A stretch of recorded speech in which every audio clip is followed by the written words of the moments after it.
Hello guys! Welcome to Virgo Philippines.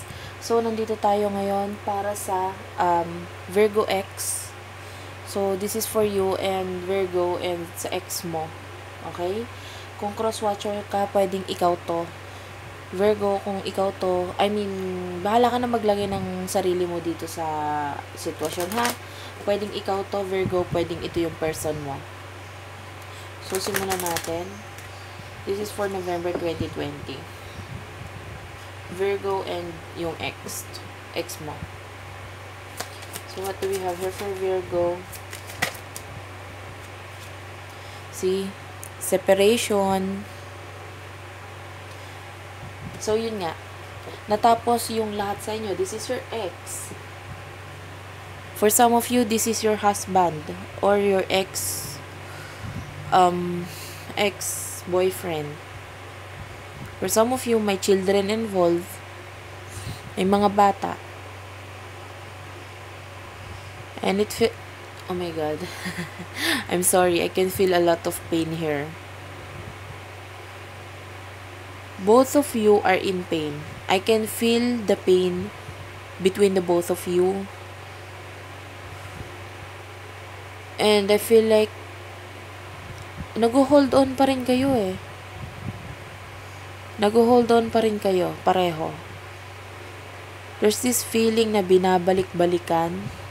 Pero yung person mo, yung ex mo, yung person mo, I can feel like may ibang tinitignan, sa iba nakatingin.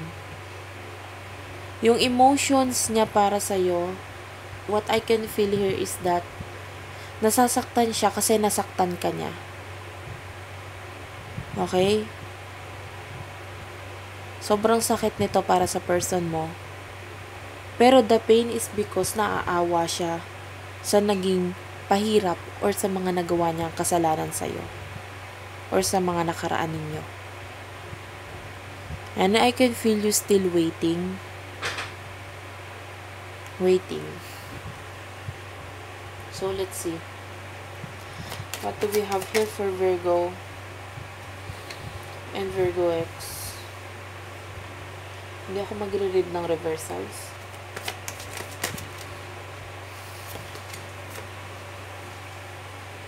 Okay? For some of you, concentrated sa money, tinatry mag-focus, pero hindi makapag-focus. Kasi may mga bagay na nakaraan na I can feel like parang namatay. Part of you namatay nung nawala itong taong to. There's a part of you na parang sobrang nasaktan and sobrang parang yung feeling niya namatayan nung nawala itong taong to. Nights and days umiyak. And I can feel for some of you until now umiiyak sa tuwing naaalala yung nakaraan. Pero for some of you, naka-move on na. Nakatingin na lang sa kung ano yung mga nasa harapan niya, finances niya. For some of you, may new person involved na dito or may new person na kinakasama. Pero doon sa ilan sa inyo, nakikita ko blanco pa rin yung isip niya. Blanco pa rin. There are times na talagang iniisip pa rin itong person na ito. With the Ace of Cups, I can feel a lot of love here. Para naman sa iba sa inyo, marami kang love na isinayang, marami kang luha na isinayang, and you're thinking like, kawawa yung mga anak ko, kawawa yung mga bata. Kasi for some of you, there are children involved with the Six of Cups. Okay? There's a lot of love here. Pero I can feel like yung mga pagmamahal, yung na binigay mo, yung mga ginawa mo para sa kanya ay hindi nasuklian ng tama. Lahat napunta sa iyak, sa luha. Yun ang nakikita ko with the Six of Cups.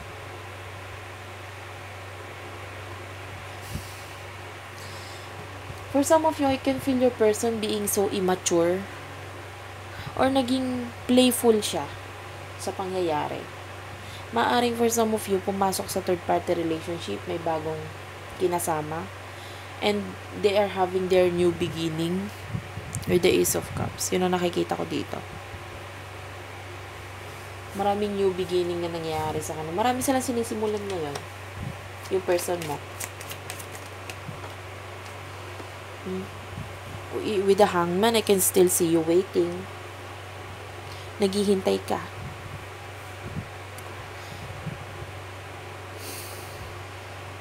I feel like for some of you, babalik itong taong to, pero para sa akin, wag mo nang hintayin eh. Alam mo bakit? Masyadong maitim yung budhi I'm sorry. I'm sorry for the word. Pero nakikita ko babalik tong taong to, pero hindi magiging okay. Kung bumalik man siya, hindi magiging okay. Alam mo kung bakit?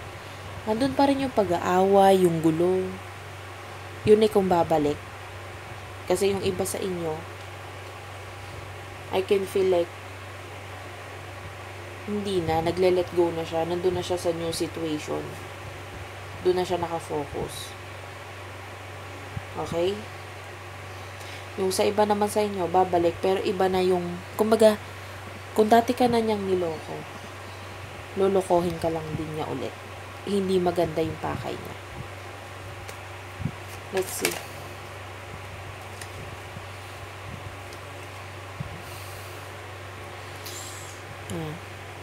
It really felt like you are the one waiting here. Pinangahawakan mo pa. Pwedeng ikaw to, Virgo. Alam mo sa sarili mo kung ikaw ang naghihintay. Pero kung hindi ikaw yung naghihintay, pwedeng yung person mo yung naghihintay sa'yo. Naghihintay, oh. For some of you, holding on a marriage contract, nakahawak pa rin sa, kasi ikaw ang pinakasalan, kasi ikaw naman ang legal, ikaw naman ang tunay na asawa. Nasa iyo ang karapatan. Pero with the sobrang emotion na nararamdaman mo, sobrang bigat. Maaaring lahat ng responsibilidad nasa iyo ngayon dahil nung iniwan ka. Yan, no? See? The Hangman. Waiting ka dito sa taong babalik para lokohin ka lang ulit. Why? This is your karma. This is your karmic partner. Huwag mo nang hintayin yung taong nakakasama lang para sa'yo. Toxic lang para sa'yo. Karma yan, no? Okay? Babalik siya, pero kung babalik siya, mararamdaman mo lang rin din yung pain. Mararamdaman mo lang rin din yung mga sakit. Kasi patuloy mo pa rin makikita or maaalala yung mga nakaraan na kalokohan or mga ginawa niya sa'yo. Sobra kang niloko nitong taong to. Sobra kang sinaktan. Huwag ka nang umasa na magkakaroon pa ng stability or pagbabalik itong taong to. Dahil kahit bumalik siya, magugulo lang ang lahat. Magugulo lang yung pamilya niyo. Magugulo lang yung bahay niyo. I know.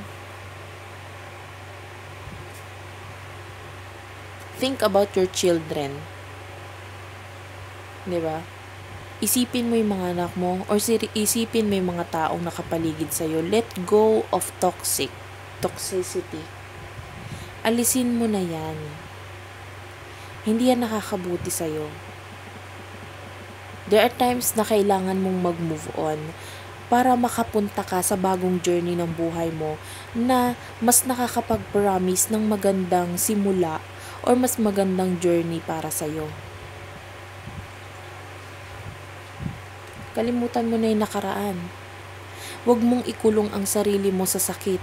Huwag mong ikulong ang sarili mo sa bagay na alam mong sasaktan ka lang. Masasaktan ka lang. Huwag kang magbulag-bulagan. Alam mo yung mga ginawa niyang kalokohan. Alam mo yung mga sakit na binigay niya sa'yo. Tignan mo yon. Yun ang nakikita ko with the 8 of Swords.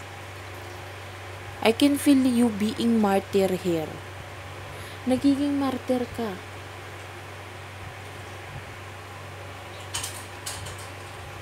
Okay? Kasi you're the one waiting. For some of you, pwedeng yung person mo nakabuntis siya ngayon or buntis yung person niya or may bata na rin dito sa kanilang dalawa. And it's like, I don't know, I feel like wala nang kawala yung person mo dun eh. Kung sino man yung kinakasama niya. Laging nakabantay sa kanya. Yun ang feeling. Laging nandyan. Tsaka bakit ka pa babalik sa karma mo?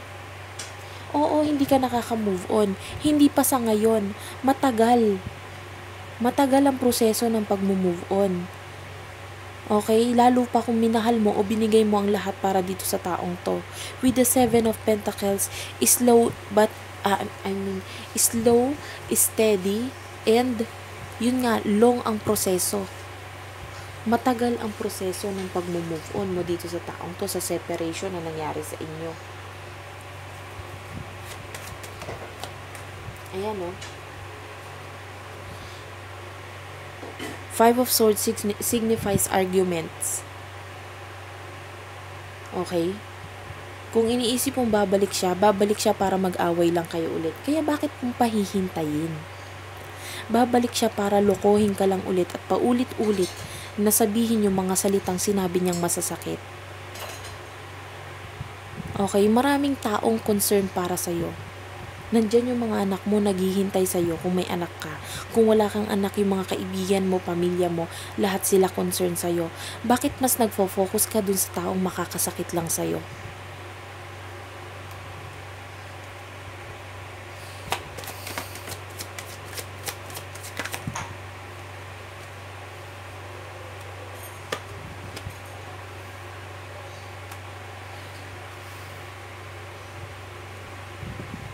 Okay?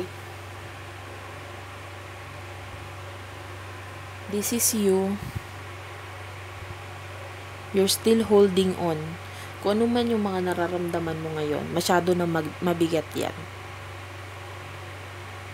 Huwag mo nang balikan kasi I can feel like kapag bumalik ka, kahit pa anong hinahon ng pagbalik mo, kahit pa sabihin mong tanggap mo itong taong to, at lalapit ka sa kanya ng mahinahon para makipag-usap or whatsoever, I feel like tatakbo at tatakbo lang yung taong ito. Yun ang nakikita ko dito with the Chariot. Kahit anong hintay mo sa kanya. See this card? This is you. This is your person running away. The Chariot. Aalis siya, oh. May kasama na kasi siya eh. Okay na siya. Sa nakaraan yung dalawa, I can feel like konting-kunti na lang yung memory niya sa'yo. Konting-kunti na lang yung pinangahawakan niya sa'yo. Yun ay yung guiltiness na nararamdaman niya kasi nasaktan ka niya. Guilty na lang yung feeling dito. Naaawa for some of you. Pero hindi para bumalik. For what I can feel here, moving on forward siya. Moving forward siya. And you're the one waiting with the Knight of Pentacles. You're holding on to your feelings. Sobrang bigat, sobrang sakit, sobrang lalim, sobrang dilim ng pakiramdam. Karma eh. Ayan oh. Madilim talaga yan. Masakit talaga yan.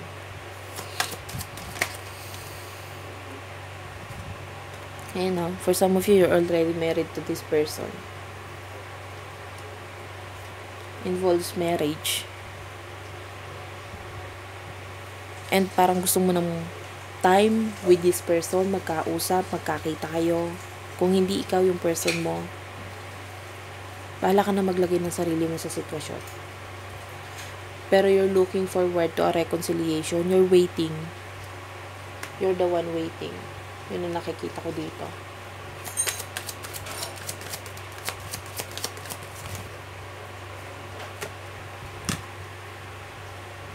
See? Hindi makakabuti itong taong tong sa'yo. addiction are affecting your romantic life. Kung ano siya nung niloko ka niya, yun at yun siya ngayon. Huwag mo nang balikan. Yun ang sinasabi dito. Huwag mo nang hintayin. Yung sakit, patuloy mo lang mararamdaman yan. Kasi nagiging, I feel like you're being addict. Or not being addict na literal ha. I mean, nasasanay ka sa sakit na every day of your life continues. I feel like you're watching tarot readers kasi hindi ka makamove on. And marami na naaaksay ang oras mo at marami ka nang naaaksay ang panahon.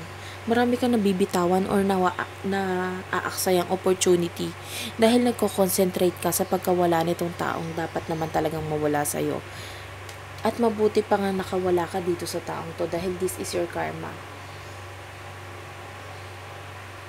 Huwag kang malungkot, lahat ng tao yan nakakaranas siya ng makulimlim or madilim na pangyayari sa buhay nila. Hindi lang ikaw. Hindi lang ikaw. Stay optimistic. Kung masyado ka nagiging negative sa buhay mo, stay optimistic. Andyan lang ang Diyos, binibigay lahat ng opportunity sa'yo. It is up to you kung titignan mo or babaliwalain mo dahil mas gusto mong tignan yung nakaraan mo. Maraming ibinibigay sa yung oportunidad. You just have to think positive. Magtiwala ka lang sa mga binibigay na blessing sa'yo.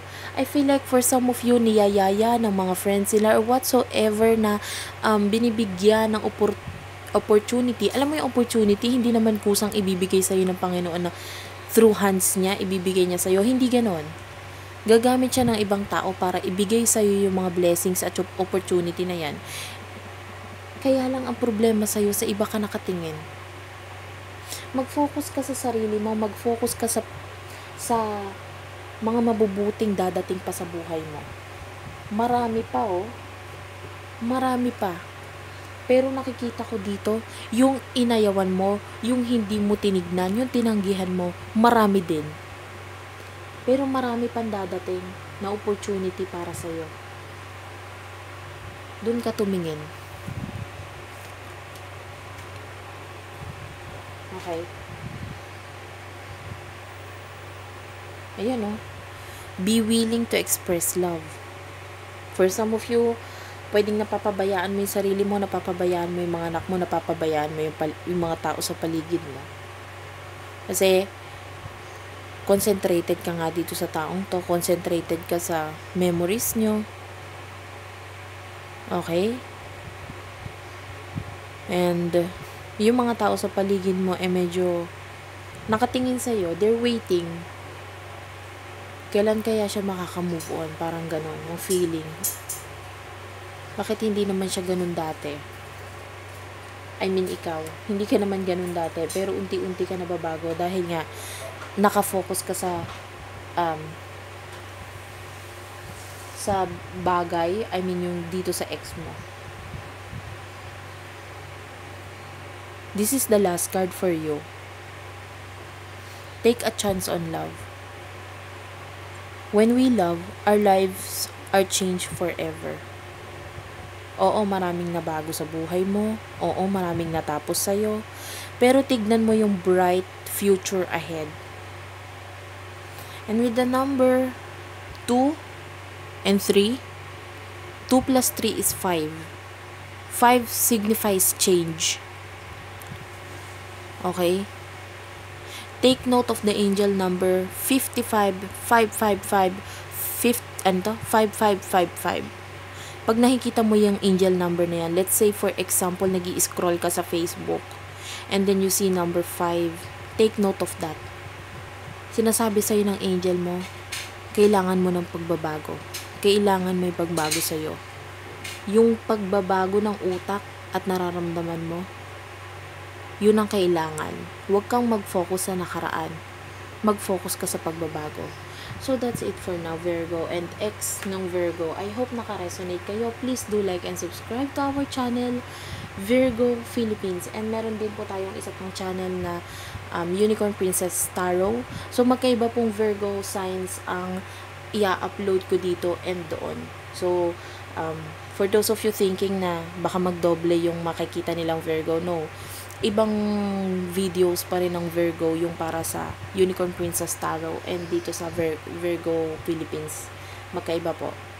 So, mas maganda kung isusubscribe nyo yung dalawang channel para mas makuha nyo yung kailangan yung advice. Okay? Thank you for watching again and I love you all.